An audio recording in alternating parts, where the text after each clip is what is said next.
सरेआम के गुज़श्ता से पेवस्ता प्रोग्राम में बिजली के बिलों और महंगाई पर बात करते हुए एक बच्चे की लरजती आवाज और उस आवाज में महसूस की जाने वाली बेबसी ने बहुत से लोगों के दिलों को झंझोड़ दिया था। बच्चे के वालिद सिक्योरिटी गार्ड हैं जिनकी तनख्वाह 25,000 है, जिसमें से गुज़श्ता महीने 23,000 बिजली का बिल अदा करना पड़ा था, जबकि घर का किराया इसके अलावा है। आपका ठीक ठाक जनाब, क्या कहना चाह रहे हैं? जी, मेरे पापा गार्ड है, हमारे 20 से 25,000 तनख्वाह है, 23,000 बिल आया है, 9,000 गैस का, तय क्या करें। तो फिर आप लोगों ने क्या किया? बाकी चीजें, स्कूल जाते हो आप? जी। वो चल रहा है आपका स्कूल वगैरह? जी, सरकारी है। सरकारी है। तो 25,000 रुपए में से 23,000 बिल आ गया आपका? जी, 9,000 गैस का। तो घर में फिर सारे लोग परेशान होते हो आप? जी, बहुत बाइक बेची है हमने। तो कुछ कहना चाहोगे आपके जो मैं यही कहना चाहूँ, सारे बाहर आएँ, और क्या कर सकते हैं। हुक्मरानों को कुछ शर्म दिलाने और एक आम पाकिस्तानी घराने की मुश्किलात दिखाने के लिए हम इसी बच्चे मुनीब के घर गए। बिस्मिल्लाहिर्रहमानिर्रहीम, अस्सलाम वालेकुम। अभी कुछ रोज़ पहले हमने एक प्रोग्राम रिकॉर्ड किया बिजली के बिलों के हवाले से, महंगाई के हवाले से। उसमें एक बच्चे की आवाज़ ने, उसकी गुफ्तगू ने पूरे पाकिस्तान में तहलका बर्पा कर दिया और अंदाज़ा हुआ कि लोग कितने परेशान हैं इस वक्त महंगाई से। मुनीब वो नौजवान थे जो हमारे साथ इस वक्त मौजूद हैं, उनके वालिद भी हैं, और हमें खुशी भी हुई कि तमाम तर मुश्किलात के बावजूद, तमाम तर महंगाई के बावजूद ये पढ़ाई जारी रखे हुए हैं, इनके भाई पढ़ाई जारी रखे हुए हैं। ज़रा मुनीब से बात करते हैं, फिर उनके वालिद भी हमारे साथ मौजूद हैं। अस्सलाम वालेकुम, क्या हाल है आपका? ठीक ठाक। ठीक है आप? अच्छा, वो हम रिकॉर्ड कर रहे थे, बहुत सारे लोग खड़े थे, तो आपने क्या सोच के आके कैमरे के सामने बात की? उसमें क्या दिमाग में आया था आपके? बस कुछ नहीं, मैंने कहा आपके साथ खड़े होके ज़रा वीडियो बनवाएंगे।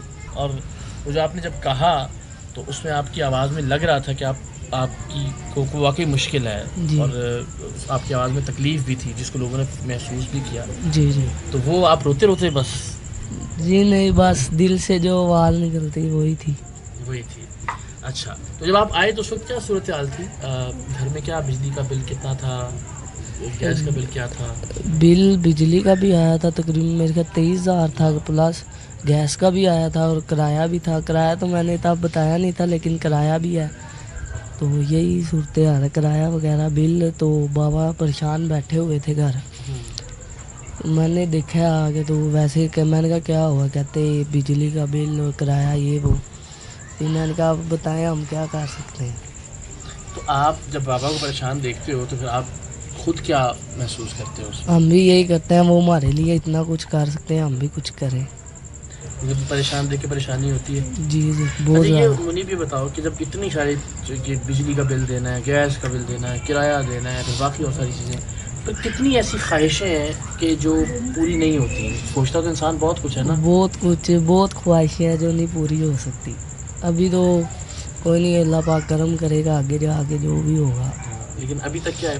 कभी होता है कि कुछ चीज़ खाने पीने का दिल चाह रहा हो, लेकिन वो सोचते हो दिल से क्या नहीं, खाने पीने नहीं कर ही रहते हैं। और क्या ख्वाहिश ऐसी जो पूरी नहीं होती? घर अपना हो, बस ये दिल चाहता है, घर हो अपना हो, किराए से जान छुट्टी है, और ये वो। चलो ठीक है। अस्सलाम वालेकुम, क्या हाल है आपके? वालेकुम अस्सलाम। ठीक है, आप खैरियत से? सबसे पहले तो माशाल्लाह ये बड़ी बात है, कितनी मुश्किल के बावजूद, इतनी महंगाई के बावजूद बच्चों को आप पढ़ा रहे हैं। जी, मेरी शुरू से यही कोशिश थी कि बच्चों को आला तालीम दिलवाऊँ, अच्छी तालीम दिलवाऊँ। उसके लिए मैंने स्ट्रगल की, कोशिश की। मैं लाहौर में शिफ्ट हुआ, यहाँ माशी हालात बहुत ख़राब थे, तो 3 बच्चों की फ़ीसें अदा करना, उनको घर देना और सारी ज़रूरियात को पूरा करना ज़रा मुश्किल था। और मैं बीमार भी हूँ, शुगर का मरीज़ भी हूँ, तो मैंने हिम्मत नहीं आ रही, अपने बच्चों को अपने साथ जोड़े रखा, और अल्लाह के फजल व करम से पढ़ रहे हैं जैसे भी मुमकिन हो। मैं जब तक मेरी ज़िंदगी है, मैं यही चाहूँगा कि मेरे बच्चे पढ़ें, अपने मुल्क के लिए कुछ करें। अभी आप क्या काम कर रहे हैं? उससे कितनी? मैं एज सिक्योरिटी गार्ड हूँ जी।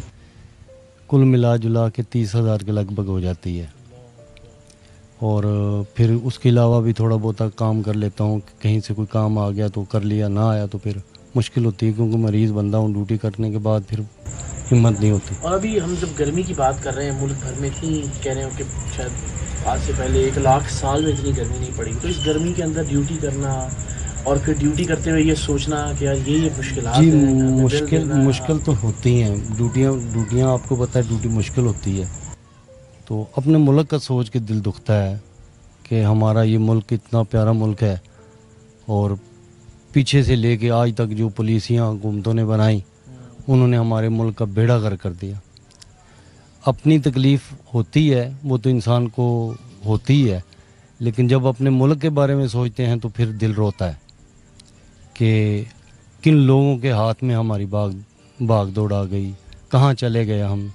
ایک وقت تھا ہمارے پاکستان کا جو گرین پاسپورٹ تھا وہ پوری دنیا میں عزت سے دیکھا جاتا تھا.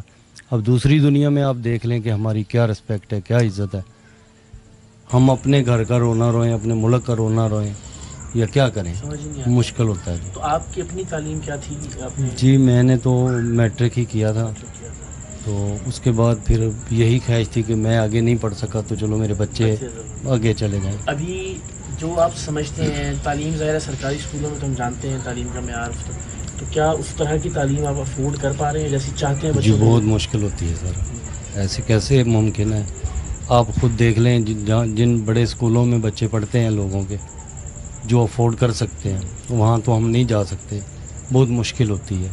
لیکن اپنی طرف سے میں کوشش کرتا ہوں کہ میرے بچے جو ہیں وہ بہتر پڑھ سکیں, تو اس کے لیے میں تگ و دو کر رہا ہوں دن رات. میں پریشان ہوں, جو لوگ دیکھ رہے ہوں وہ بھی پریشان ہوں گے کہ ظاہر 30,000 روپے آپ کی سیلری ہے, اور اس کے علاوہ بھی جتنی آپ تگ و دو کر سکتے ہیں آپ کرتے ہوں گے, لیکن زیادہ سے زیادہ کیا اس میں ہوتا ہوگا, یا سیلری کا ہاف شاید دیکھیں جی, تو کیسے مہینے کے آخر میں صورتحال گھر میں کیا مشکل ہو جاتی ہے سر, بہت مشکل ہو جاتی ہے. کیا سوچتے ہیں اس وقت؟ بس جی کیا سوچ سکتے ہیں ہم. دیکھیں اب نہ تو ہم اس ملک کے لیے کچھ جب ہم اپنے لیے کچھ نہیں کر پا رہے تو ملک کے لیے کیا کریں گے. اگر ہماری گورنمنٹ کی پالیسیاں ٹھیک ہوں, ہمارے لوگ اچھی طرح سے جو ہیں وہ ہینڈل کریں, غریب لوگوں کو ترجیح دیں اور غریب کے دروازے تک وہ پہنچائیں. اگر بجلی کا بل ہمارے گھر میں آ سکتا ہے تو ہماری دوسری سہولتیں بھی تو ہمارے گھر تک آ سکتی ہیں نا. بجلی کے گھر کے لیے ان کو راستہ نظر آ جاتا ہے کہ پہنچتا ہے ہم تک. دوسری ٹیکسز ہیں یا جتنی بھی پریشانیاں ہیں گورنمنٹ کی طرف سے جو ریونیو گورنمنٹ نے لینا ہوتا ہے وہ تو ہم تک پہنچ جاتا ہے, لیکن جو ہمارا حق بنتا ہے جو یہاں تک پہنچنا چاہیے ہر غریب تک تو وہ نہیں پہنچ پاتا. اس کے لیے ہمارے گھر ہی کسی کو نظر نہیں آتے, بل کے لیے نظر آتے ہیں. بس جی ہدایت دے اللہ تعالیٰ ہمارے حکمرانوں کو, کیونکہ اللہ کی طرف سے یہ ہدایت ہوتی ہے. اور ہمارا ملک جو ہے یہ بہت بہت ہی قیمتی ملک ہے, اور میں کہتا ہوں کہ پوری دنیا میں سب سے اچھا ملک پاکستان ہے. تو اس کے اچھے دن واپس آئیں. جب پاکستان کے اچھے دن واپس آئیں گے تو ہم خود اچھے ہو جائیں گے. بہت شکریہ آپ کا, تھینک یو انیل, بہت بہت بہت شکریہ آپ کا, تھینک یو. اب تک لوگوں نے اپنے گھر کی چیزیں بیچ کر بل ادا کیے ہیں, اپنی بیٹیوں کے جہیز کا سامان اور زیور بیچا ہے. کچھ لوگ تو قسطوں پر چیزیں لے کر انہیں فروخت کر کے بل ادا کر رہے ہیں. لیکن آخر کب تک ایسا چلے گا؟ لوگوں کے گھروں کا سامان بک چکا, جس سے ادھار لے سکتے تھے لے چکے, جہاں سے مانگ سکتے تھے مانگ لیا. اب کیا؟ اگر حکمرانوں نے اب بھی ہوش کے ناخن نہ لیے تو عوام کے غیظ و غضب کا سامنا کوئی نہیں کر سکے گا.